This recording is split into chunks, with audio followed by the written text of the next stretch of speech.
चालू करू. ठीक आहे. बघ तो आजचा आपला पॉवर सिस्टम 2.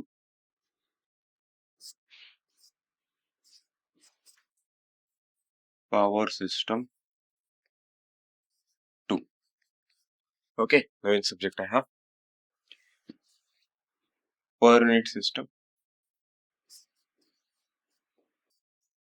पर युनिट सिस्टम काय काय बघायचं बघूयात आपण. पर युनिट सिस्टम, त्यानंतर symmetrical component, symmetrical component and fault calculation. Fault calculation. Okay, तर हे आहे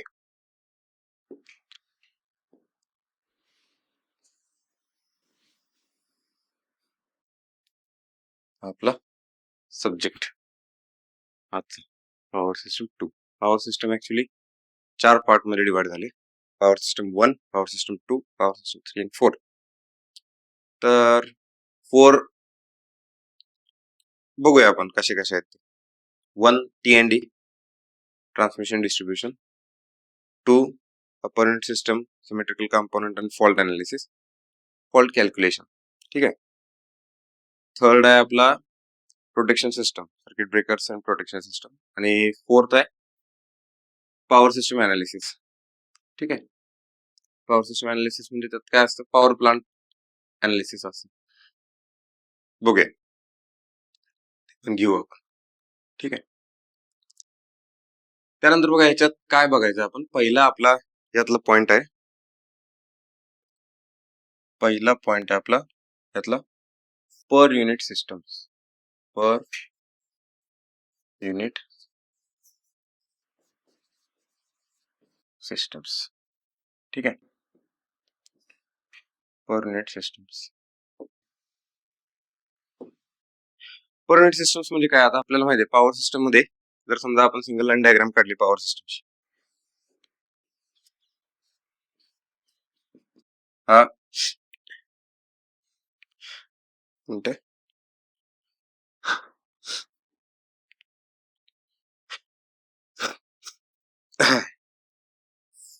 जनरेटर आहे. ओके. त्यानंतर बघा हे सेंडिंग एंड बस, ट्रान्समिशन लाईन, रिसिव्हिंग एंड बस. ओके. मीन वाईल आणि काय काय असतं इथं, बस म्हणण्यापेक्षा आपण असं म्हणू, इथं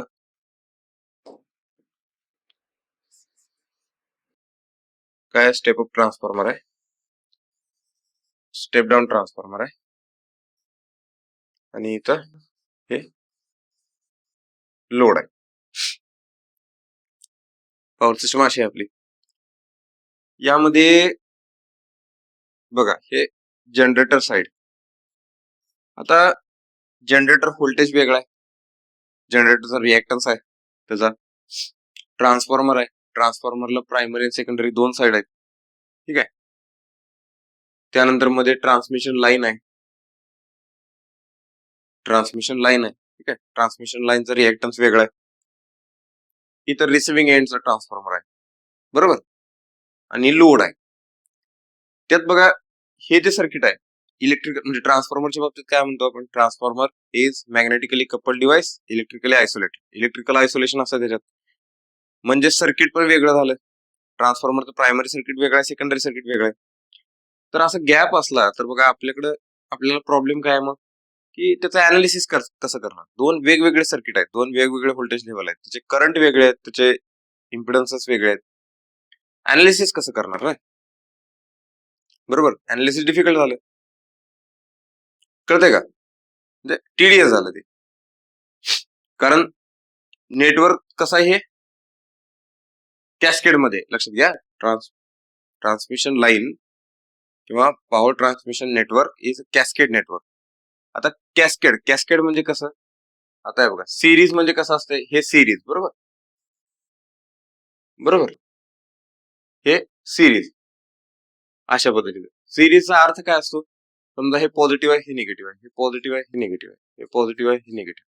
सिरीजचा अर्थ काय बघा, एकाचा निगेटिव्ह दुसऱ्याच्या पॉझिटिव्हला जोडलेला आहे. ठीक आहे, लोडच्या बाबतीत.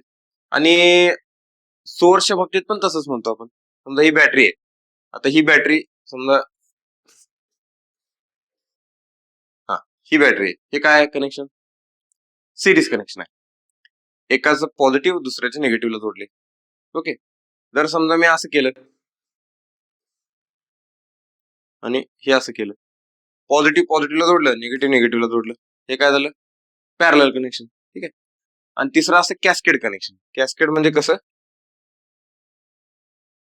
ते मेनली आपल्याला टू पोर्ट नेटवर्क मध्ये दाखवता येते. हे बघा, पॉझिटिव्ह निगेटिव्ह आहे, पॉझिटिव्ह निगेटिव्ह आहे, पॉझिटिव्ह निगेटिव्ह आणि पॉझिटिव्ह निगेटिव्ह. ओके, काय केलंय? कॅस्केड म्हणजे एक नेटवर्क आहे, हे नेटवर्क 1 आणि हे आहे नेटवर्क 2. दोन नेटवर्क आहेत. तसंच इथं बघा, ट्रान्सफॉर्मर टू पोर्ट नेटवर्क आहे, बरोबर? जर ट्रान्सफॉर्मरला दाखवायचं म्हटलं मी, तर ट्रान्सफॉर्मर कसा दाखवतो आपण? हे असं, बरोबर? एक प्रायमरी साइड आहे, सेकंडरी साइड आहे. प्रायमरी साइडला दोन टर्मिनल आहेत, दोन टर्मिनल एका साइडला कनेक्टेड आहेत. त्याचे सेकंडरीचे दोन टर्मिनल, हे दोन टर्मिनल, हे बघा ट्रान्सफॉर्मरच्या दुसऱ्या ट्रान्सफॉर्मरच्या इनपुटला प्रायमरीला कनेक्टेड आहे. म्हणजे मला काय म्हणायचं आहे, एक ट्रान्सफॉर्मर आहे, त्याचं आउटपुट हे दुसऱ्या ट्रान्सफॉर्मरच्या इनपुटला कनेक्टेड आहे. लक्षात आलं? एका ट्रान्सफॉर्मरचा आउटपुट दुसऱ्या ट्रान्सफॉर्मरच्या इनपुटला कनेक्टेड आहे. दिस इज कॅस्केड कनेक्शन. लक्षात आलं? म्हणजे एक नेटवर्क आहे, त्याचा आउटपुट दुसऱ्याचं इनपुट बनतंय, दुसऱ्याच्या इनपुटला कनेक्ट आहे. दिस इज कॅस्केड कनेक्शन. लक्षात घ्या, जसं आगगाडीचा डब्बा असतोय, सेम आगगाडीचा डब्बा. तर आपलं ट्रान्समिशन नेटवर्क काय? आगगाडीचा डब्बा. ओके, कॅस्केड कनेक्शन आहे आपलं. लक्षात ठेवा, हा आलेला क्वेश्चन आहे. ठीक आहे, डिप्लोमाच्या लेवलला, डिप्लोमा पासून पुढे तुम्ही जेईच्या लेवलचे पेपर सोडवायला चालू कराल, त्यात तुम्हाला हा पॉवर सिस्टम मध्ये क्वेश्चन सापडेल. Transmission network is a cascade network, not series, neither series nor parallel. बऱ्याच जणांना असं वाटतंय की ट्रान्समिशन नेटवर्क पॅरलल नेटवर्क आहे, कारण का तुमच्या घरात जे व्होल्टेज आहे ते माझ्या घरात आहे. नाही नाही, ते नाही, ते लोड साईडचं, ते वेगळं, त्याचा अर्थ वेगळा येतो. ठीक आहे, transmission network, entire transmission network is a cascade network. लक्षात घ्या. ओके, तर हे असं कॅस्केड नेटवर्क आहे. आणि या कॅस्केड नेटवर्कचं अनालिसिस फार फार अवघड जाते जर त्याचे पॅरामीटर्स वेगवेगळे असतील तर. पॅरामीटर वेगवेगळे असतील तर मग बघा, सगळ्यात पहिले डिफिकल्टी समजून घ्या. अजून एक तुम्हाला सांगतो, म्हणजे कसं असते बघा, आपण जे बघायला लागलो पर युनिट सिस्टम, ही पर युनिट सिस्टम सोपी आहे. ठीक आहे, हे मला पटवून द्यायला, हे मला तुम्हाला पटवून द्यायला मला काय सांगायला लागतंय? काय सांगायला लागतंय? दुसऱ्या दोन गोष्टी अवघड आहेत. अकबर बिरबलाची गोष्ट आठवते ना, ती कुठली? हा, काठीची. हा, अकबर काय म्हणतोय बिरबलाला? बाबा ही काठी हात न लावता लहान करून दाखव, बरोबर? किंवा रेषा, तुम्ही म्हणलं रेषा, रेषा तर रेषा, पण रेषा, ही रेषा हात न लावता लहान करून दाखव. तो म्हणतो ओके, त्याच्या शेजारी मोठी रेषा काढतो, ड्रॉ करतो बिरबल. तसंच आहे. तर समजा पर युनिट सिस्टम आहे, तर मला सांगायचं ही सिस्टम सोपी आहे तुम्हाला, तर तुम्हाला बाकीच्या दोन सिस्टम अवघड आहेत हे पटवून द्यायला पाहिजे ना. नाहीतर पहिल्यांदाच हे शिकले की म्हणते हे बी अवघड आहे, असं असते. समजलं का? पण नॉर्मली माझ्याकडे क्लासला येणाऱ्यांना काय म्हणतो, पहिला बाबा तुम्ही कॉलेजमध्ये धडपडून या जरा, कॉलेजचे लोक तुम्हाला शिकवू देत, तर पुस्तक वाचा, जरा अवघड आहे असं कळलं ना मग यायचं, मग तुम्हाला लक्षात येतं की इलेक्ट्रिकल इंजिनिअरिंग घ्या बाबा, सोपं आहे. पहिल्या तिथं आले की म्हणते हे काय सर, हे बी अवघडच आहे, ती इथंच आहे. समजलं? तर ह्याच्यात दुसरी सिस्टम कुठली अजून सिंगल लाईन डायग्राम. बघा, एक तर पॉवर सिस्टम आहे, सगळं कॅस्केड नेटवर्क, इंटरकनेक्टेड नेटवर्क, आणि त्याचं अनालिसिस करायला आपण कुठे गेलो, पहिली स्टेप सिंगल लाईन डायग्राम मध्ये. म्हणजे बघा, हे काय पॉवर सिस्टम नेटवर्क, हे आहे सिंगल लाईन डायग्राम, हे आहे सिंगल लाईन डायग्राम, आणि हे आहे पर युनिट सिस्टम. हे लक्षात आलं. पॉवर सिस्टम सोपं करायला सिंगल लाईन डायग्राम मध्ये आलो, सिंगल लाईन डायग्राम सोपं करायला पर युनिट सिस्टम मध्ये गेलो. असं सिंगल लाईन डायग्राम म्हणजे काय, हे असं, ही सिंगल लाईन आहे बरोबर, एकच लाईन दाखवली. ऍक्च्युली एक लाईन असते का, नाही, 3 फेज सिस्टम आहे ना, 3 लाईन असतात. ओके, ठीक.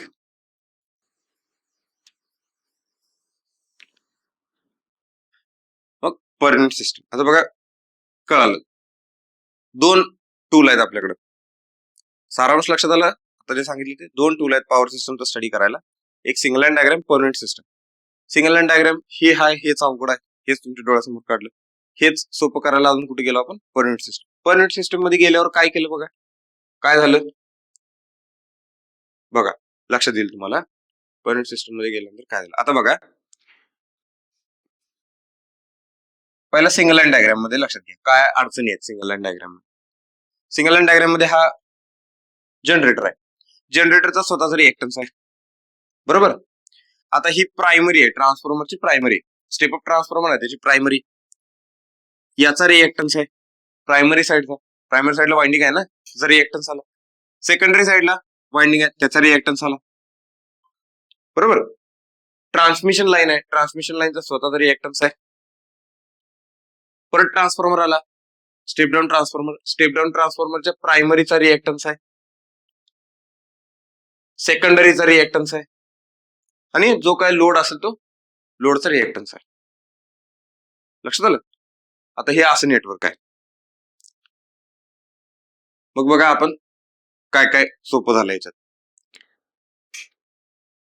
जनरेटरचा रिएक्टन्स मॉडेल केला एक. ज्यावेळी पर युनिट सिस्टमचा स्टडी करतो आपण त्यावेळी आपल्याला एक फार यातनं चांगला एक रिझल्ट मिळतो, तो म्हणजे ट्रान्सफॉर्मरच्या प्रायमरीचा रिएक्टन्स आणि सेकंडरीचा रिएक्टन्स सेम असतोय पर युनिट सिस्टम मध्ये. का ते कसं ते बघूया आपण, कसं ते बघूया की कसं हे रिएक्टन्स सेम येतो. ठीक आहे, पण आता पुरतं लक्षात घ्या, प्रायमरी ट्रान्सफॉर्मरच्या प्रायमरीचा आणि सेकंडरीचा पर युनिट रिएक्टन्स सेम असतो, किंवा पर युनिट इम्पिडन्स म्हणू आपण, पर युनिट इम्पिडन्स सेम असतो. पर युनिट इम्पिडन्स सेम म्हणजे एकच मॉडेल केलं मी. लय मोठा जो प्रॉब्लेम होता ना, किचकट, जे 2 नेटवर्क आपल्याला इंडिपेंडेंट मिळत होते, इलेक्ट्रिकली आयसोलेटेड नेटवर्क मिळत होते, ते आता इलेक्ट्रिकल कनेक्शन मिळालं त्यांच्यात, संपलं. ट्रान्समिशन लाईन, त्यानंतर दुसरा ट्रान्सफॉर्मर, स्टेप डाऊन ट्रान्सफॉर्मर, आणि लोड, संपलं. आणि बघा हे कनेक्टेड आहे, झालं नेटवर्क. हे याचा स्टडी करणं फार सोपं आहे आता. ओके, म्हणून आपण इथं आलो पर युनिट सिस्टम मध्ये. ओके, आता बघा पर युनिट सिस्टम स्टडी करणं. बघा पर युनिट मध्ये कोणते कोणते पॅरामीटर्स आहेत, Z per unit.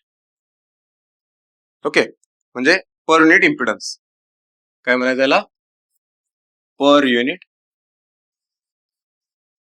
Impedance. Okay, per unit impedance.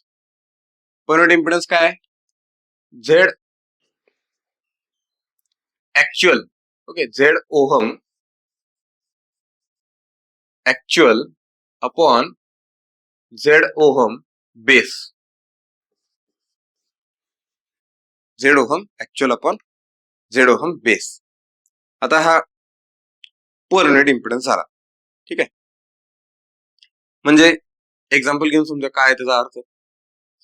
आता ह्यात बघा इंटरेस्टिंग गोष्ट काय आहे, पर युनिट सिस्टम मध्ये जे झेड बेसची व्हॅल्यू असते ही बाय जो ऑब्झर्वर असेल किंवा जो अनालिसिस करणारा व्यक्ती आहे तो त्याच्या इच्छेनं सिलेक्ट करू शकतो. ठीक आहे, झेड बेसची व्हॅल्यू कोणती, पण थ्रू आउट कॅल्क्युलेशन, जे तुम्ही एक सिस्टम स्टडी करणार आहे त्याच्या थ्रू आउट कॅल्क्युलेशन मध्ये झेड बेसची व्हॅल्यू सेम घ्यायची तुम्ही. ठीक आहे, म्हणजे काय, बेस पॅरामीटर सेम असतील. म्हणजे फॉर एक्झाम्पल त्याचं सांगतो तुम्हाला एक्झाम्पल.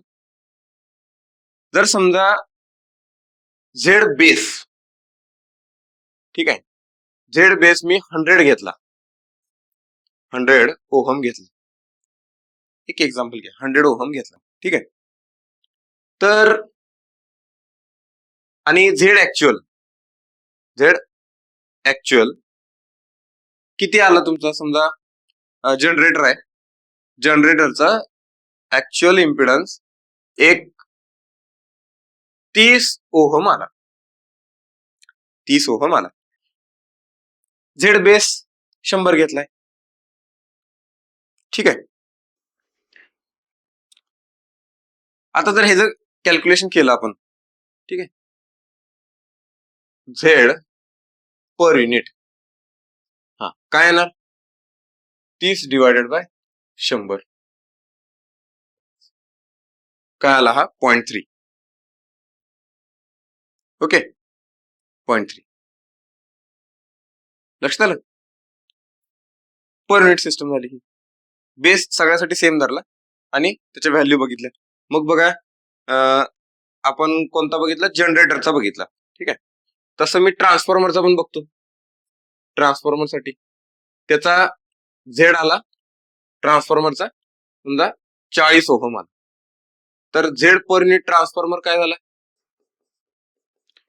40 भागिले 100, ठीक आहे, 0.4, ठीक आहे. आता हे काय लक्षात यायला, म्हणजे आपण ह्याचा अभ्यास केलेला आहे, म्हणजे आपल्या बाबतीत हे झालेलं आहे. पर्सेंटेज सिस्टम जी बघतो आपण, ठीक आहे, पर्सेंटेज सिस्टम ही पण काय, पर्सेंटेज म्हणजे 100ला मार्कांना कन्सिडर करून सगळ्यांचा अनालिसिस केले, ठीक आहे. ती पण काय, एक प्रकारची म्हणजे कॉमन बेस सिस्टमच आहे. त्यात कॉमन बेस किती, 100%, ठीक आहे.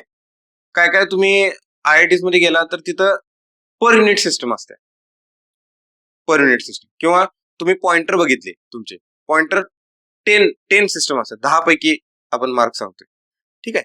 ह्याचा काय केले, म्हणजे कॉलेजमध्ये समजा तुम्ही मेकॅनिकल इंजिनिअरिंग मध्ये, सिव्हिल मध्ये, इलेक्ट्रिकल मध्ये, इथं तुमचे सब्जेक्ट वेगळे आहेत आणि जे एक्झामिनर आहेत ते त्यांचे सब्जेक्टचे, प्रत्येक सब्जेक्टचे मार्क वेगवेगळे घेऊ शकतात, बरोबर.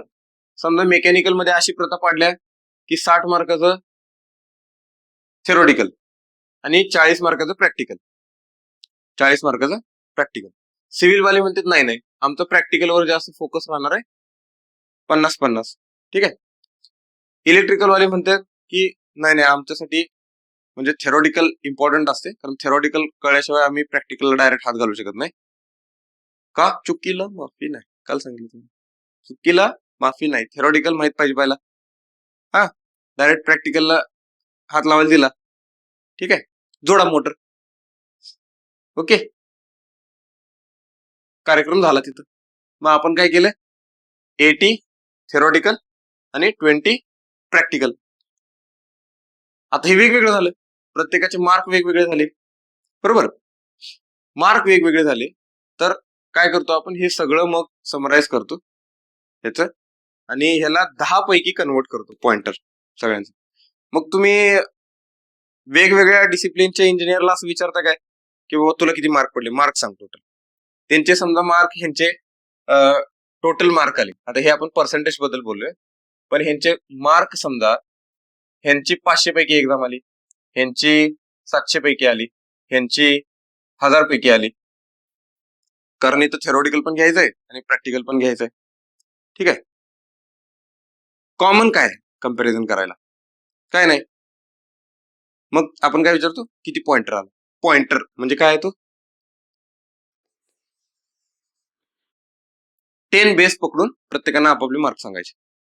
कॉमन प्लॅटफॉर्मवर येतो आपण एखाद्याला पर्सेंटेज विचारतो, एक जण सीबीएसईचा आहे, एक जण SSCचा आहे, आणि कुठला बोर्ड आहे दुसरे वेगवेगळे आणि बोर्ड आहेत, ICSE काय तो, NCERT पुस्तक आहेत, CBSE मधलीच पुस्तक आहेत,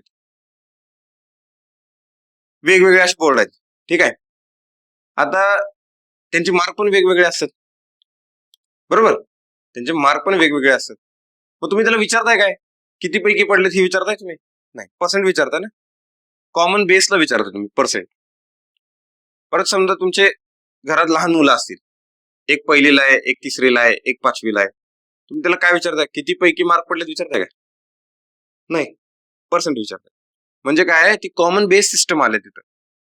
तीच कॉमन बेस सिस्टम आपण आता पॉवर सिस्टम मध्ये वापरायची आपले. आणि ह्याच्यात काय, ही पर युनिट सिस्टम आहे. म्हणजे जसं तुम्ही पर्सेंट सिस्टम म्हणताय, पर सेंट म्हणजे 100 ला कम्पेअर करून तुम्ही तुमच्या व्हॅल्यू सांगताय. इथं एका युनिटला म्हणजे 1 ला कम्पेअर करून व्हॅल्यू सांगायची. ठीक आहे, 1 ला कम्पेअर करून व्हॅल्यू सांगायचे. त्यासाठी बेस तुम्ही सिलेक्ट करा, कोणताही सिलेक्ट करा. ओके, लक्षात आलं इथपर्यंत? चला मग पुढे जाऊ आपण.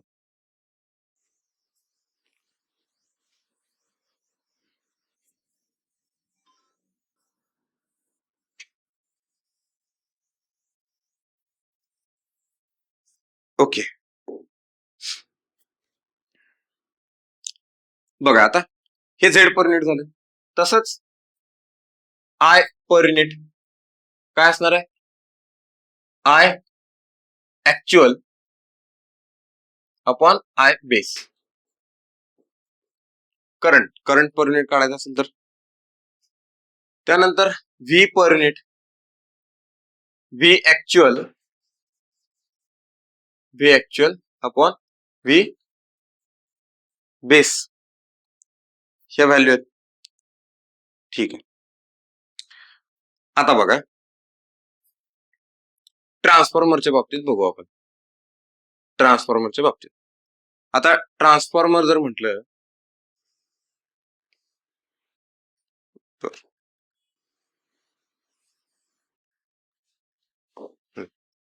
ट्रान्सफॉर्मरच्या बाबतीत, ठीक आहे, ट्रान्सफॉर्मरच्या बाबतीत थोडस बेसिक सांगायला लागलोय, बेसिक कडे जास्त लक्ष द्या. हे आपल्याला पुढे लागणार आहे.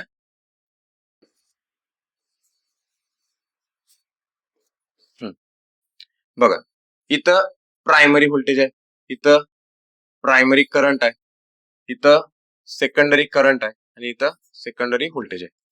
बरोबर, तसंच याचा प्रायमरी इम्पिडन्स आहे आणि सेकंडरी इम्पिडन्स आहे. बरोबर, आता बघा झेड प्रायमरी काय लिहितो आपण, व्हीपी अपॉन आयपी. बरोबर आहे. झेड सेकंडरी काय लिहितो, secondary voltage upon secondary current, secondary voltage upon secondary current. त्यानंतर बघा अजून आपण काय लिहितो, के म्हणजे काय असतो, transformation ratio, secondary upon primary काय, व्होल्टेज. ठीक आहे, म्हणजे V S upon V P, V S upon V P. मग केच्या बाबतीत करंटच्या बाबतीत काय लिहितो आपण, I P upon I S, primary current upon secondary voltage. ठीक आहे,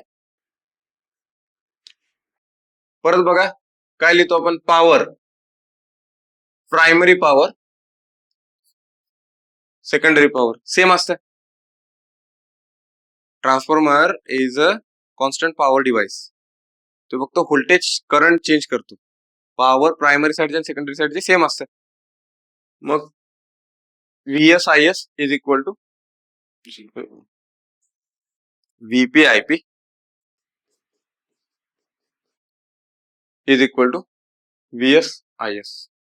ठीक आहे, मग बघा त्याच्यावरून पण तेच येते, VP upon VS is equal to I S upon I P.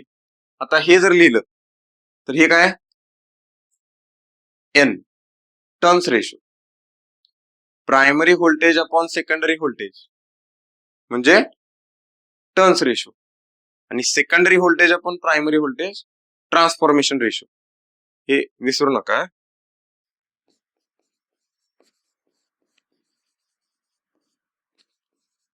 Transformation ratio आणि हा आहे टर्न्स रेशो. हा, मग एन काय होते 1/k. एन काय होते 1/k. ओके. आता बघा,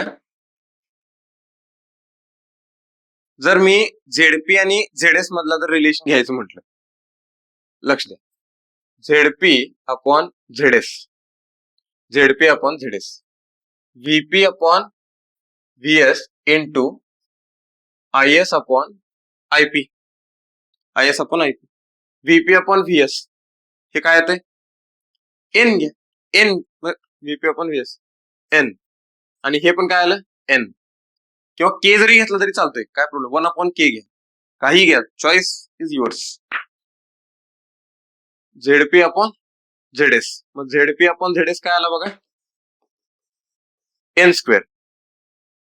लक्षात आलं, एन स्क्वेअर. आता हे सगळं लागणार आहे आपल्याला पुढं, यातले बरेच पॅरामीटर लागणार. बघा आता, बघा, Z per unit is equal to Z actual upon Z base, Z actual upon Z base. ठीक आहे. आता झेड बेस बघा, झेड ऍक्च्युअल अपॉन झेड बेसच्या तिथं काय लिहिणार मी, V base upon I base, V base upon I base. बरोबर आहे, पाठीमाग फॉर्म्युला लिहिली, काय शंका ह्याच्यात, ठीक. हे हा काय झाला झेड पर युनिट. आय बेसला वर पाठवतो, झेड ऍक्च्युअल, फॉर्म्युला बघा, फॉर्म्युला एकच आहे, सोपं फॉर्म्युला आहे, ही विसरायचं नाही अजिबात. नंतर नंतर जे चालू होते, जे तयार होते, ते आपलं अनालिसिस आहे. इंजिनियर म्हणून आपण ज्यात घुसत जातो ना, कसं कसं ते बघायचं आपण पुढे. बघा, लक्ष द्या, झेड ऍक्च्युअल हा वर गेला, काय होणार, I base upon V base. Okay, हा काय झाला Z per unit, Z per unit. मग मला सांगा, जे आपण काय बघितलं, व्ही ए व्होल्ट एम्पियर्स, काय असतं व्होल्ट एम्पियर्स, म्हणजे ती काय पॉवर आहे ना, पॉवर आहे, बरोबर. हे काय बघा, ही व्ही ए म्हणजे व्होल्ट एम्पियर्स आहे, व्होल्ट एम्पियर्स. याला आपण काय लिहितो, व्ही इंटू आय. मग ह्याला तुम्ही काय म्हणणार, V base into I base, V base into I base. आणि ह्यालाच पुढे काय म्हटलं जाते बघा, पॉवर म्हणतो ना आपण त्याला, त्या पॉवरला हे नाव दिले आता, व्होल्ट एम्पियर बेस. काय घाबरायचं नाही त्याला, ठीक आहे. काय म्हणले त्याला, व्होल्ट एम्पियर बेस. मग व्होल्ट एम्पियर बेसला तिथं करंट आलाय, करंटच्या बाबतीत मी लिहू शकतो ना असं, आय बेस, बघा आय बेस आलाय तिथं, मग आय बेसच्या जागी मी काय लिहू शकतोय, volt ampere base divided by V base, हे लिहू शकतो ना, बरोबर. ठीक आहे, हा व्होल्ट एम्पियर आहे, हे बेस आहे बरं का. हे कुठं लिंक तुटली तुमची लगेच सांगा मला, कारण हे हा महत्वाचा चॅप्टर आहे, ह्याच्यात क्वेश्चन्स फार फार छोटे छोटे पॉइंटवर क्वेश्चन फ्रेम होतात, इंटरेस्टिंग क्वेश्चन आहेत. ठीक आहे, एक्झामला हे आलं, आय बेस इथं टाकूया आता, Z per unit is equal to Z actual into I बेसच्या जागी काय टाकतो मी V A base divided by इथं पण व्ही ए बेस आहे बघा into V base V base V base मग हा काय झाला Z per net is equal to Z actual into V A base divided by V base square V base square हा जो फॉर्म्युला आलाय हा महत्वाचा फॉर्म्युला आपल्याला सारखा सारखा लागणार आहे हा ठीक आहे आता आपलं जे ट्रान्सफॉर्मरचं रेटिंग असते ठीक आहे ते व्होल्ट एम्पियर मध्ये असते का नाही ते काय असते एमव्हीए मध्ये असते ठीक आहे ते एमव्हीए मध्ये असते ओके मग बघा आता आपल्याला काय करायचंय त्या व्होल्ट एम्पियरला एमव्हीए मध्ये कन्वर्ट करायचंय काय करतो आपण व्होल्ट एम्पियरला एमव्हीए मध्ये कन्वर्ट करायचं असेल तर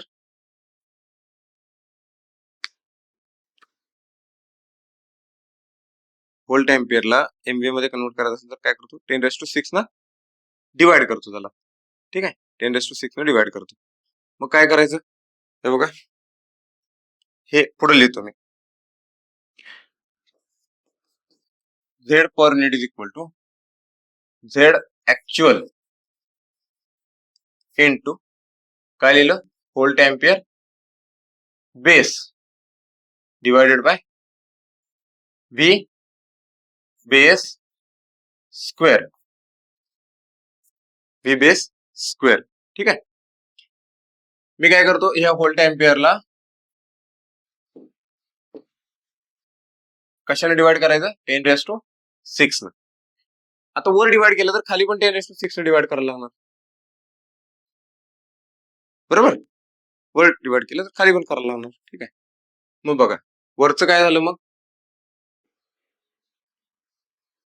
हा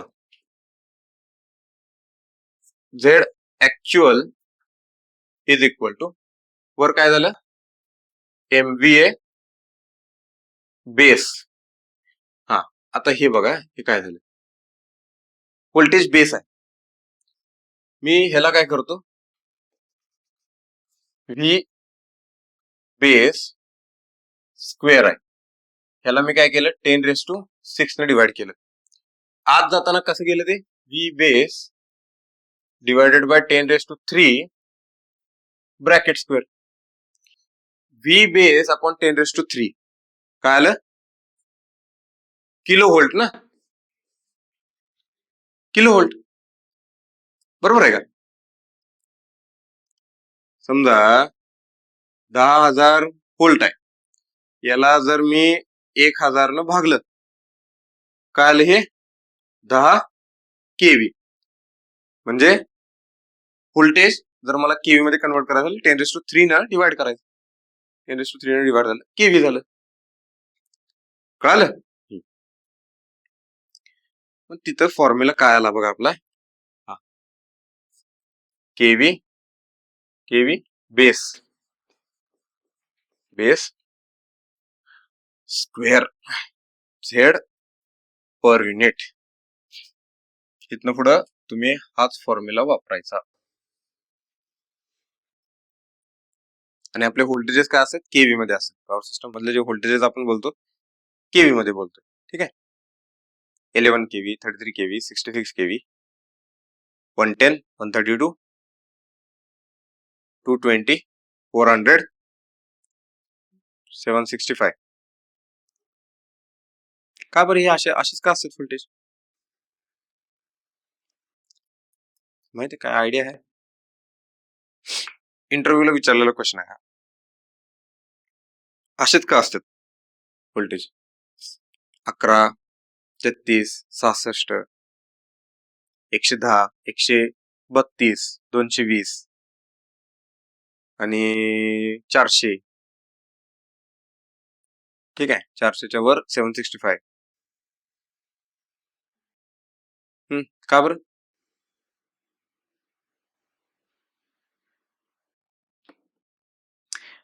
त्याच्यात एक म्हणजे त्याचं रिझन काय सांगत होते की ट्रान्सफॉर्मेशन काय फॉर्म फॅक्टर 1.1 फॉर्म फॅक्टर असतो ना आपल्या, त्याच्यामुळं 11च्या पटीत आलेत सगळे ते 11 म्हणजे 1.1च्या पटीत आहेत ऍक्च्युली, असं म्हणत होते पहिला.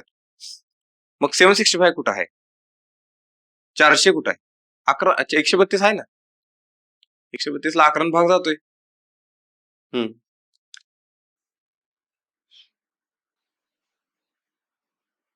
जातोय नाही, जातोय की जातो 400 11च्या पटीत नाही, 400 ला जात नाही, 765 त्याला जात नाही. ठीक आहे, मग का बरं, तिथं सगळं डळमळ. ठीक आहे, तर ऍक्च्युअल रिझन आहे त्याचं, ते जे व्होल्टेजेस आहेत ना ते व्होल्टेज इकॉनॉमिकल आहेत जास्त. ठीक आहे, म्हणजे त्याचं मेन रिझन आहे बघा, आपण हायर व्होल्टेजेसला ज्यावेळी जातोय त्याचं मेन रिझन असतं पॉवर इव्हॅक्युएशन पर्पज. ठीक आहे, पॉवर इव्हॅक्युएशन. आपल्याकडे जे कंडक्टर्स आहेत ते conductors maximum 800 ampere current carry करू शकतात स्टेडीली. ठीक आहे, जे आपले एसी सिस्टम साठी जे आहेत ते स्टेडीली 800 अँपिअर, म्हणजे आपल्याला करंटचं लिमिट आहे, त्याच्यावर जर चाललं तर कंडक्टर मग मोठा होतोय. ठीक आहे, कंडक्टरची साईज वाढते. मग ते अवघड आहे ना, कंडक्टरची साईज वाढली ते मग सगळंच अवघड होते. टॉवरचे टेन्शन वाढलं, बरोबर, मग ते इन्सुलेटरची साईज वाढली, त्याच्यावर स्टँडर्डाइज काय करता येत नाही. मग आपल्या हातात काय, व्होल्टेजेस वाढवायचे. ठीक आहे, व्होल्टेज वाढवायला लागले की आपल्याला त्यातनं एक चांगली गोष्ट काय मिळाली, लॉसेस कमी होते. ठीक आहे, बरेच लोक काय म्हणतात, काय काय गोष्टी कशा असतात की तुम्ही ज्यावेळी एखादी गोष्ट स्टडी करायला चालू करता ना, बिगिनर लेवलला तुम्हाला सांगितलं जाते की हा हे आपण हाय व्होल्टेजला का जातो, that is a main reason, losses कमी करायला. लॉसेस एवढा विचार करत नाहीत आपले. तुम्हाला वाटते आपली सिस्टम लाखो करोड खर्च करणारी ही, म्हणजे ह्याच्यात टर्नओव्हर होतोय, चेंजेस होतात दिवसा, याचे अकाउंटिंग एवढं होतंय लाखो करोड मध्ये, आणि ही ते लॉसेसचा विचार करत असेल असं वाटतं तुम्हाला? फार हे आहे. आणि असं पण जो कंझ्युमर आहे बघा, मराठी बघून हे आहे, कंझ्युमर कडनंच लॉसेस घेणार आहेत, म्हणजे जो त्या युनिटसाठी पैसे पे करणार लॉसेस त्याच्याकडनंच घेणार, म्हणजे पार्टनर आहेत ही लॉसेसचा विचार करत असेल असं वाटतं तुम्हाला? त्याचा मेन पर्पज असतो ते. ठीक आहे, आपण शिकलो, आपण बेसिक अभ्यास करताना ह्या गोष्टी शिकायला लागतात. पेपरमध्ये प्रश्न आला, why we go for higher voltages, मला तेच लिहायला लागते. Losses minimum, conductor size minimum, current minimum, so I square minimum. ठीक आहे, पण ऍक्च्युली प्रॅक्टिकली त्याचं रिझन ते नाही, त्याचं रिझन आहे पॉवर इव्हॅक्युएशन पर्पज. म्हणजे काय, आपल्याला कंडक्टर साईजचं लिमिटेशन आहे. कंडक्टर साईजचं लिमिटेशन आलं की करंटचं लिमिटेशन आलं आपल्याला. म्हणजे मॅक्सिमम तुम्ही एका वायरीतनं 800 अँपिअर करंट घेऊ शकता स्टेडीली, म्हणजे करंटचं लिमिटेशन आलं. मग पॉवर इव्हॅक्युएशन म्हणजे काय म्हणालो मी, पॉवर इव्हॅक्युएशन याचा अर्थ काय, पॉवर इव्हॅक्युएशन. आता हे जर झालं, पॉवर इव्हॅक्युएशन जर बोलायला लागलो आपण, तर थोडंसं आपल्याला एनर्जी मध्ये एंट्री करायला लागतं. ठीक आहे, काय सांगायचंय मला बघा. आता तुम्ही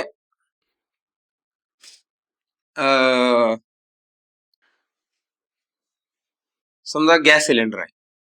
ठीक आहे, गॅस सिलेंडर मधली हवा जर ह्या रूम मध्ये पसरली, कोणतर काडी वडली, काय होईल, कार्यक्रम होईल. ठीक आहे, पण त्यानंच तुम्ही जेवण गरम करताय. ठीक आहे, जेवण शिजवताय, काय ते तिथे नोझल टाकलं त्यांनी, काय केलं ते जो एनर्जी फ्लो होता, ते जे फ्युएलचा फ्लो होता तो त्यांनी कमी केला, बरोबर, म्हणजे rate of change of fuel हे कमी केलं,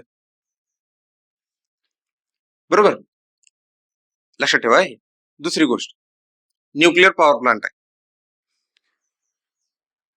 न्यूक्लिअर पॉवर प्लांट मध्ये न्यूक्लिअर फिशन वापरलंय एनर्जी जनरेट करायला. पण त्यानंच बॉम्ब पण बनवलेत, न्यूक्लिअर बॉम्ब पण बनवलेत, ठीक आहे, ॲटॉमिक बॉम्ब. आता तेच वापरल्यात एनर्जी जनरेशन. दोन्हीमध्ये फरक काय? That is the difference of energy evacuation. पहिल्या केसमध्ये जो बॉम्ब आहे त्याच्यात जी एनर्जी रिलीज होणार आहे ना, ती पर युनिट सेकंद ही ट्रिमेंडस अमाऊंट ऑफ एनर्जी आहे. पर युनिट सेकंद ही फार ह्यूज आहे. आणि आपण काय करतो, आपल्या पॉवर प्लांटमध्ये पर युनिट सिस्टम रिलीज करायचा जो रेट आहे, एनर्जी रिलीज करायचा रेट आहे, तो कमी आहे, तो कमी आहे. लक्षात आलं का? म्हणजे उदाहरणार्थ हे बघा, एनर्जी एनर्जी मला रिलीज करायची आहे, समजा 1000 जूल एनर्जी रिलीज करायची आहे मला, 1000 जूल कॉन्स्टंट रिलीज करायचे, ठीक आहे. तर त्यासाठी मला तुम्ही रेट कशी ठेवणार? जर समजा 1000 जूल एका सेकंदात रिलीज झाली, विदिन 1 सेकंद रिलीज झाली, तर ब्लास्ट होतो मोठा, ठीक आहे, जसं की आपल्या फटाकड्यात होते. लावलं एका सेकंदात रिलीज होते सगळी एनर्जी, ठीक आहे. पण आपण काय करतो, ती 100 watt release in 10 second, 100 watt energy 10 सेकंदात हळूहळू रिलीज करतो. लक्षात आलं? म्हणजे एका सेकंदात 100, दुसऱ्या सेकंदात 100, तिसऱ्या सेकंदात 100, चौथ्या सेकंदात 100, असं थ्रू आउट 10 सेकंदाच्या स्पॅन मध्ये 1000 जूल एनर्जी रिलीज होते स्टेडली.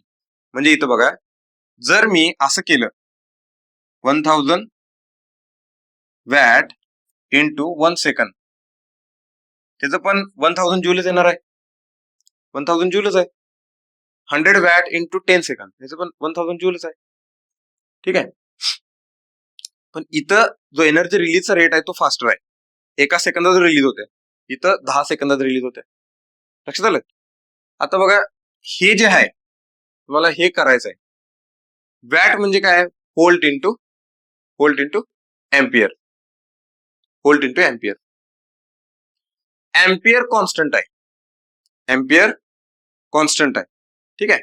आणि समजा 10 सेकंदात एनर्जी रिलीज करायचं कॉन्स्टंट आहे, म्हणजे एक अमाऊंट ऑफ एनर्जी 10 सेकंदात रिलीज करायची आपल्याला, एकदम रिलीज नाही करायची. पण जर जनरेशनचा रेट वाढायला लागला तर तुमच्याकडे ऑप्शन राहिला कुठला? व्होल्टेजच वाढवायचा ऑप्शन राहील ना, एकच. हे कॉन्स्टंट आहे, हे कॉन्स्टंट आहे, बघा तुम्हाला 10 सेकंदात एनर्जी रिलीज करायची, ठीक आहे. म्हणजे जर समजा कोयना धरणात एनर्जी तयार झाली तर ती महाराष्ट्राच्या कानाकोपऱ्यात पाठवायला समजा 10 सेकंदच वेळ आहे, 10 सेकंदातच जाऊ शकते, ह्याच्यापेक्षा कमी वेळात जाते बरं का, 10 सेकंदात समजू नका, कमी वेळात जाते, ठीक आहे. पण जर आपल्याला म्हणायचं 10 सेकंदातच पोहोचवायचे असेल तर तुमच्याकडे टाइमचं पण लिमिट आहे, तर तुमच्याकडे राहिला ऑप्शन कुठला? व्होल्टेज. मग जर ही वाढायला लागली, समजा 10,000 झाली, तर तुम्हाला व्होल्टेज वाढवायला लागते. म्हणजे जर समजा 100 वॅट आहे, इथं मी असं म्हणतो 10 इंटू 10 एम्पियर, 100 ला मी बायफर्केशन केलं 10 व्होल्ट इंटू 10 एम्पियर. आता 10 एम्पियर पण कॉन्स्टंट आहे, आता पण मला 10,000 एनर्जी बाहेर रिलीज करायचे, 10,000 जूल, तर मी काय करणार, 100 इंटू 10 एम्पियर कॉन्स्टंटच आहे, कारण माझे कंडक्टर साईज कॉन्स्टंट आहे, मला त्याचं लिमिटेशन आहे. आणि इथं 10 सेकंद, 10 सेकंदातच पाठवायचे. मग का व्होल्टेज वाढवलं आपण? कारण मला हायर एनर्जी विदिन 10 सेकंदातच मला त्या जनरेशनच्या बाहेर न्यायची होती, माझ्याकडे तेवढाच वेळ आहे, मी 1 सेकंदात नेऊ शकत नाही, ब्लास्ट होईल. मी जर हे समजा वाढायला लागलं, हेच वाढायला लागलं, म्हणजे 10 सेकंद समजा 100 सेकंद केले, तर लॉसेस वाढणार आहेत. एनर्जी तुम्ही स्लोली न्यायला लागलाय ना, आणि स्लोली जाईल कशी? 100 सेकंदात पॉसिबल आहे ती इव्हॅक्युएट करणं? नाही, 100 सेकंद फार वेळ झाला. एनर्जी फ्लोचा रेट किती आहे, स्पीड किती आहे, एनर्जी फ्लोचा स्पीड किती आहे, समजलं का? 3 × 10⁸ मीटर पर सेकंद. आणि तुमच्या पॉवर प्लांटची साईज किती असते? जनरेशन पासून जे बाहेर पडणार आहे ते किलोमीटर किती असते? हार्डली. पॉवर प्लांट बघितलाय? कोयना धरणाचे जनरेटर आहेत, तिथं पॉवर तयार होते. ती पॉवर त्या जनरेटिंग स्टेशन मधून बाहेर पडायला किती अंतर असणार आहे? 100 metre, 200 metre, लईतले 1 kilometre.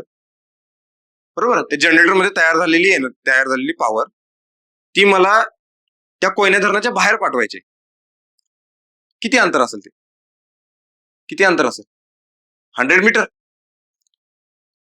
100 metre speed is equal to distance upon time.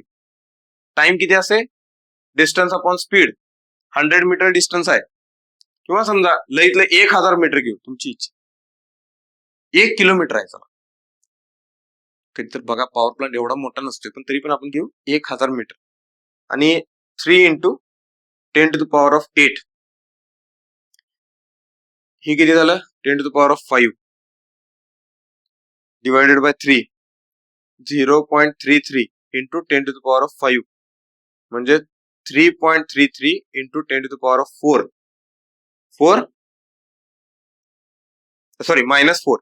Sorry 1 minute, -5 येणार इथं. काय येणार? करेक्ट. 10⁻⁻5 आणि काय ना 3.33 × 10⁻⁻6.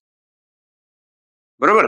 -6 म्हणजे मायक्रो सेकंद. मी तुम्हाला म्हटलं ना, तुमच्या हातात हे कॉन्स्टंट आहे 10 सेकंद. 10 सेकंद पण नाही, हे एवढं आहे. 3.3 × 10⁻⁻6 सेकंद. करा, त्याचा अंदाज घ्या. ठीक आहे. स्टॉप वॉच म्हणजे सेकंद बघताय, सेकंदाच्या पुढे तीन डिजिट असतात ना, दॅट इज मिली सेकंद. त्यात थांबून बघा. 1 मिली सेकंद थांबून बघायचं. 1 मिली सेकंद चालू करायचं, 1 मिली सेकंद थांबून बघायचं. मला अंदाज येईल किती फास्ट असते ते. त्याच्यापेक्षा फास्ट एनर्जी इव्हॅक्युएट करायची आपल्याला, त्या पॉवर प्लांट मधून बाहेर टाकायचे. समजलं? हे समजलं? ह्या गोष्टी आहेत. म्हणून आपल्याला शिकायचं असतं. बरं का शिकायचं असतं आपल्याला? इलेक्ट्रिकल इंजिनिअरिंग मध्ये बरेच जण म्हणतात का शिकायचं? पॉवर सिस्टम का शिकायची? हो की नाही? मॉडर्न टूल आहेत आता सगळं. होय बाबा, मॉडर्न टूल वापरायची पण अक्कल यायला पाहिजे ना. त्याच्यात हा बेस आहे सगळा. कळलं काय? मेन रिझन काय? आपण हायर व्होल्टेजला जातो ते एनर्जी इव्हॅक्युएशन. त्यामुळे इथनं पुढे जर कोण म्हटलं तुम्हाला काय फॉर्म फॅक्टर, आपण हायर व्होल्टेजला जातो आणि त्याच व्होल्टेजेसला का जातो, तर त्याचं फॉर्म फॅक्टर रिझन आहे. तर त्याला म्हणायचं ठीक आहे बाबा, तू आता म्हणतोस तर ओके, जरा अभ्यास करा म्हणायचं. अभ्यास केल्यावर कळते. अजून थोडस डीप मध्ये गेलं की main reason is energy evacuation. अरे सगळं चालू परत, मला हे ठेवायचं.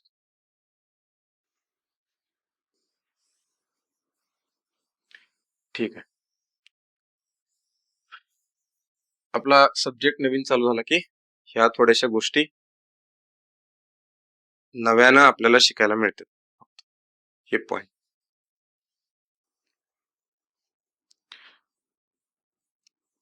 समजा आपला करंट ट्रॅव्हल होतो ना ट्रान्समिशन लाईन वरून, तो लाईटच्या स्पीडने ट्रॅव्हल होतो. लक्षात घ्या,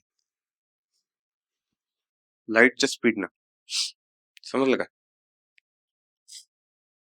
म्हणून ते लहानपणी आपण करायचं की नाही, बटन दाबायचं, लगेच रूम मध्ये पळत जायचं. मी जायचं ते लाईट लागते का बघायचं. ओके. आपली 7, 10, 20 जन्म गेली तरी ते मिळणार नाही आपल्याला, तेवढं दिसणार नाही आपल्याला. ट्यूब दिसू शकते तुम्हाला, ते फ्लिकर करते ना ते 4 वेळेला. हा, ट्यूब लागायच्यात पोचलो मी. ओके. ती लहान पोरांनी केलेली ठीक आहे. इंजिनियर करायला लागला तर तसं ठीक. काय म्हणायचं? दिल्ली झाले. Let's book an appointment to Kripamai. Okay. Let's have some shock treatment. Okay, काय म्हणून शॉक लागायला, शॉकला इलेक्ट्रिकल इंजिनियर असं करायला लागलं तर मग म्हणायचं वेळ आली आता.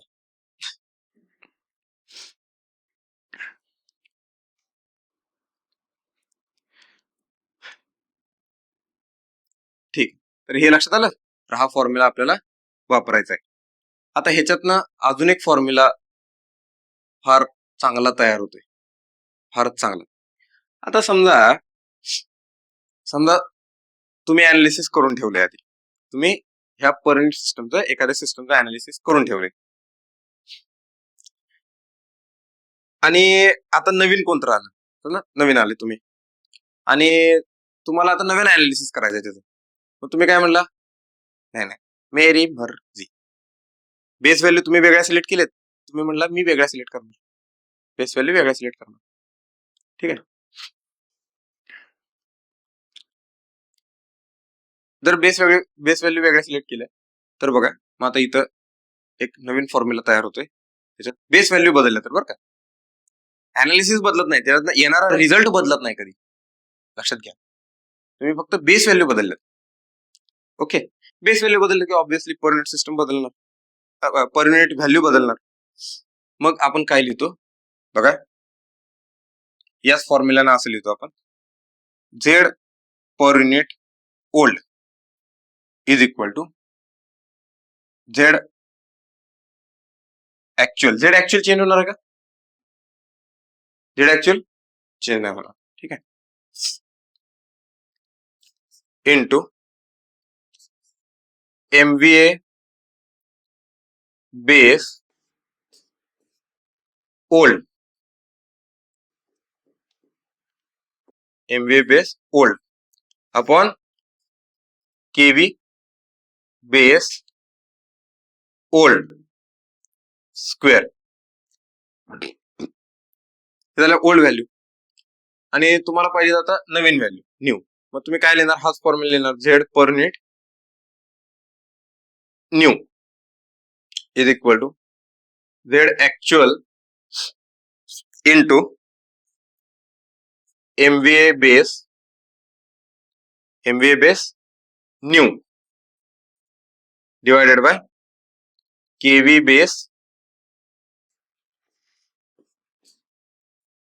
New square. हे लिहिलं. This is equation 1, this is equation 2. काय करायचं, 2/1 काय झालं, करेक्ट, गुड, कॅन्सल होणार तो. Z per unit new divided bye Z per unit old. म्हणजे काय केलं मी, 2/1 केलं. Okay, second equation by first equation हे आलं. हा, इथं काय येणार, झेड ऍक्च्युअल कॅन्सल झाला, इथं काय येणार बघा, न्यू न्यू आहे, MVA बेस, यस न्यू पहिला येणार, बरोबर, new divided by MVA base old, MVA base old into KV base old, correct, एक number, KV base old divided by KV base new, new या सगळ्याचा स्क्वेअर. हा formula आला. Okay, आणि याच फॉर्म्युलाला तुम्ही रिराईट केलं तर काय होतं बघा, हा Z per unit new is equal to Z per unit old into MVA base. आता बेसला मी फक्त बी लिहितो, ठीक आहे, new divided by MVA base old into KV base old divided by KV base new whole bracket square. हा competitive exam मध्ये इतक्या वेळेला विचारला हा क्वेश्चन, इतक्या वेळेला विचारलाय, त्याला लिमिट नाही. ठीक आहे. आता बघा ह्यात डिफरन्स राहिलाय कुठं, लय इंटरेस्टिंग गोष्टीपर्यंत आले आता.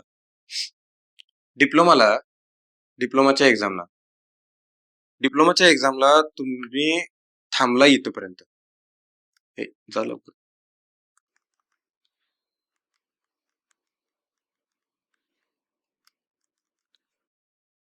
संपलं का काय?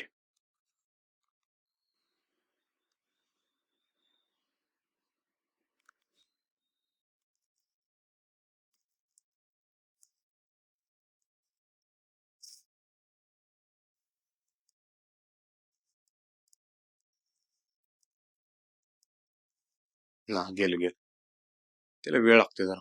हा, हे बघा, डिप्लोमाच्या एक्झामला तुमचे क्वेश्चन थांबलेत इथपर्यंत, ह्या फॉर्म्युलापर्यंत. ठीक आहे, इथपर्यंत थांबलेत. डिग्रीचे म्हणजे हे फॉर्म पर युनिट व्हॅल्यू सांगा, पर युनिट इथपर्यंत थांबले.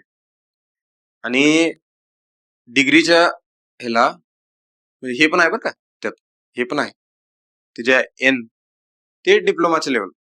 आणि डिग्री लेवलला जर तुम्ही गेला, डिग्री लेवलला तुमचा इथनं सुरुवात होते, ह्या फॉर्म्युलापासून सुरुवात होते. लक्षात आलं तुमचे क्वेश्चन सॉल्व्ह करायला. आता जर रिसेंट अनालिसिस जर केलं पेपरचं, म्हणजे पाठीमागच्या 3-4 वर्षाचं तुम्हाला सांगितलं हे.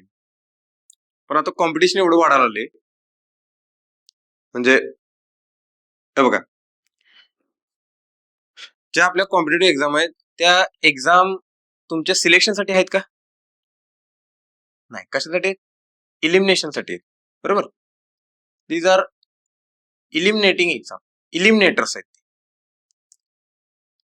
म्हणजे कुणाला इलिमिनेट करणार आहे?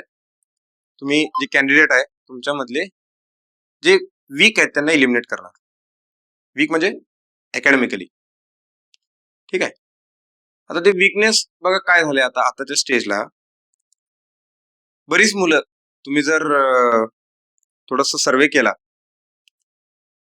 ITI करतो एक, ITI केल्यानंतर डिप्लोमा करतात, डिप्लोमा केल्यानंतर डिग्री करतात, डिग्री केल्यानंतर काय काय एमटेक पण केलेला आहे. काय बहादर असे पण एक्झाम्पल बघितलेत मी, एमटेक करून PhD पण केल्या. पण स्टार्टिंग जर्नी कुठं आहे? ITI पासून. आता आपल्याला माहिती आहे, जे आता आपल्या इथं चाललंय भरपूर नोकऱ्यासाठी धडपडायला लागले, बरोबर. तुम्ही लक्षात घ्या, तो मुलगा असा ज्यानं PhD केल्या, तो मुलगा ITIच्या पण एक्झामला इलिजिबल आहे ना, केलाय त्यानं. आणि त्याला माहिती आहे की आज एकदा शिरलं की आज इंटरनल एक्झाम आहेत, तिथनं आपल्याला पुढे जाता येते, जम्प मारता येते. पण त्याला काय करायचे? एंट्री करायचे. एंट्री करताना साधं कॉमन सेन्सने विचार करा. एखादा व्यक्ती जस्ट फ्रेशर पास आउट आहे ITI होल्डर, आणि तो व्यक्ती ज्यानं 23-24व्या वर्षापर्यंत एमटेक प्लस PhD घेतल्या, हाय बरं का, पॉसिबल आहे हे. पण ठीक आहे, मी म्हणतो PhD 23-24 वर्षापर्यंत नाही आली, एमटेक तर पॉसिबल आहे. 21व्या वर्षी डिग्री होत्या, 22-23व्या वर्षी एमटेक पूर्ण होते, बरोबर. 23व्या वर्षी एमटेक झालेलं पोरग तुम्ही फ्रेशर ITIच्या कॉम्पिटिशनला आहे, कसं टक्कर द्यायचं? तुम्ही म्हणजे मला लक्षात आलं तुम्हाला काय म्हणायचं. मला जर वाटत असेल की फक्त कॉम्पिटिशन फक्त ITIची पोरच देणार आहेत आपल्याला, आणि तुम्ही बघितलं की अरे हे तर असं आहे की मुलं जे तुमचे मित्र जे कोण असतील, तुम्हाला वाटलं की हे पण जॉब करतात, मी पण जॉब करतो, जॉब करत करत अभ्यास चाललाय, आणि तसं शक्य आहे कॉम्पिटेटिव्ह एक्झाम क्रॅक करणं. पण का शक्य नाही आता? कारण एमटेक झालेलं पोरग पण घरात बसून अभ्यास करून तुमच्या पोस्ट घ्यायला लागले. आता जे पारेषण जनरेशन आणि वितरण याच्या ज्या ITIच्या भरती झाल्या ना, तुम्ही एकदा त्यांचा बायोडाटा काढून बघा, त्यांचं एज्युकेशन क्वालिफिकेशन जे त्यांनी सबमिट केलं ते, त्यातली नाही म्हणलं तर 60 ते 70% मुलं ही डिग्री होल्डर आहेत. असे पण 2-3 बघितलेत माझ्या भेटण्यात आल्या की त्यांचं एमटेक कम्प्लीट आहे.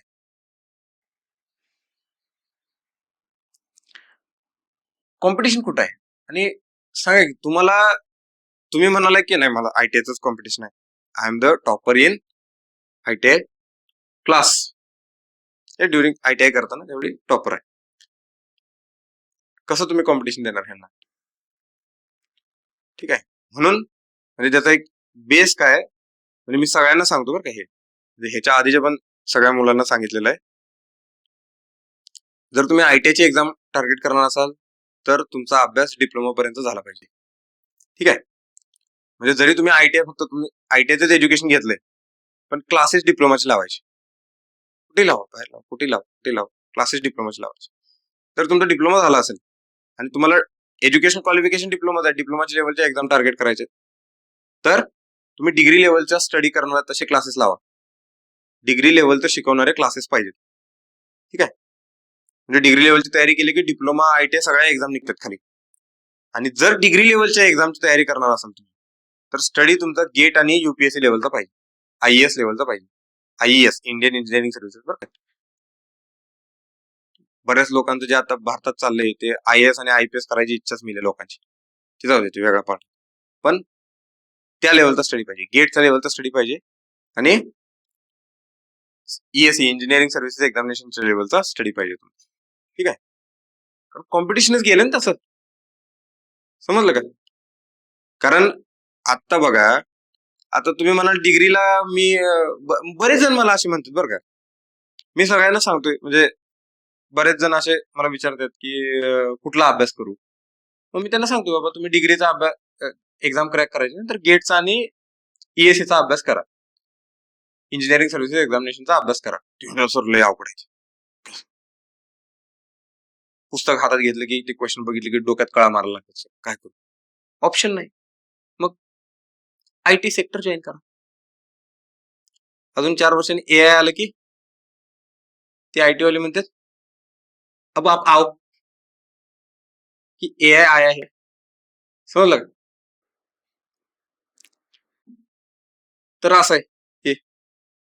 त्यामुळं लक्षात घ्या काय तुम्हाला करायचंय, कसं तुम्हाला प्रिपरेशन करायचंय. लक्षात आलं? म्हणून तर डिप्लोमा कम्प्लीट असेल तर डिग्री लेवलचा अभ्यास करायचा. तर डिग्री लेवलची एक्झाम टार्गेट करत असाल तर गेट आणि ईएससी लेवलचा अभ्यास करायचा. मी चालू केली गेटचं पण स्टडी. आता टीचिंग बघा, गेटला काय लागतं माहिती का? तुमचे गेट क्वालिफाय करायला तुम्हाला स्टडी प्लस प्रॅक्टिस लागते. स्टडी प्लस प्रॅक्टिस लागते. आता आपल्या इथं काय, आपल्या इथं तेवढं शक्य नाही, अजून तेवढा अवेअरनेस तयार झाला नाही. गेटचा अभ्यास करणारी फार कमी मुलं आहेत. बऱ्याच कॉलेजवर माझे एवढे सेमिनार झाले, कॉलेजमधली पोरं मला म्हणतात आम्हाला गेट करायची नाही. कारण का? फक्त एमटेकला जाता येते त्यानं. अरे नाही बाबा, गेट मुळे लई गेट उघडतात मोठमोठ्या कंपन्यांचे ऑपॉर्च्युनिटीची, ते कळत नाही. पण मी फक्त प्रॅक्टिस गेटच्या लेवलची घेत नाही, स्टडी गेटच्या लेवलचा आहे. तुम्ही जर हे सर्वाइव्ह केला, इथं बसणं, इथलं टीचिंग, तर तुमच्या सगळ्या एक्झाम निघतात. एई जेई आणि सगळ्या खालच्या डिप्लोमा आयटीआय लेवलच्या सगळ्या. आयटीआय लेवल तर लई चिल्लर. सकाळी उठायचं आणि जायचं डायरेक्ट एक्झामला, टिक मार्क करून यायचं, बसच विषयच कट झाले. आणि काय राहील गेट लेवलला. पण ठीक आहे, अजून मुलंच आली नाही तर काय, पोरच म्हणत नाहीत अशी गेटच्या लेवलची तयारी करायला आम्हाला. ठीक आहे. गेटच्या लेवलचं थोडस प्रॅक्टिस पण करून घ्यायला लागतं. म्हणजे एक टॉपिक शिकवला त्याच्यावरचे 10 प्रॉब्लेम. मी तसं चालू केलं होतं आधी माझी गेटची एक बॅच काढली होती, प्रॉपर गेट म्हणजे ओनली गेट. 2 महिन्याच्या वर पोरं राहिली नाहीत. हळूहळू इलिमिनेट व्हायला 2 महिन्याच्या वर राहिले. शेवटपर्यंत जाईपर्यंत 3-4 राहिले फक्त, झाली.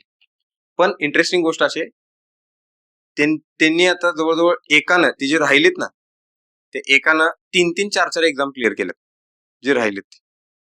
एच्या 3-3, 4-4 एक्झाम. आता तर अशी कंडिशन आहे, ते सकाळचं म्हणजे एखादं नोटिफिकेशन आलं, फॉर्म भरतात, एक्झामला जातात, एक्झाम क्लिअर करून येतात. अभ्यास जॉबला येतात, गव्हर्नमेंट जॉबला आहेत आता सगळीकडे, जॉबला आहेत, त्यांचं काम चालू आहेत, पण उठून एक्झामला जातात, एक्झाम क्रॅक करून येतात. आता ही लेवल आहे त्यांची. ठीक आहे, तर बघा हे लक्षात आलं. तर हे आपलं आज पर युनिट सिस्टमचं डिस्कशन होतं. तर आज इथं थांबू आणि उद्या पर युनिट सिस्टमच थोडंसं डिस्कस करूया. ट्रान्सफॉर्मर पर युनिट सिस्टमचा एक पॉईंट आहे, तो डिस्कस करू आणि सिमेट्रिकल कंपोनंट चालू करूया. लक्षात आलं आपलं नवीन सब्जेक्ट चालू झाल्याचं पहिलं लेक्चर. ठीक, थांबूया आपण इथे.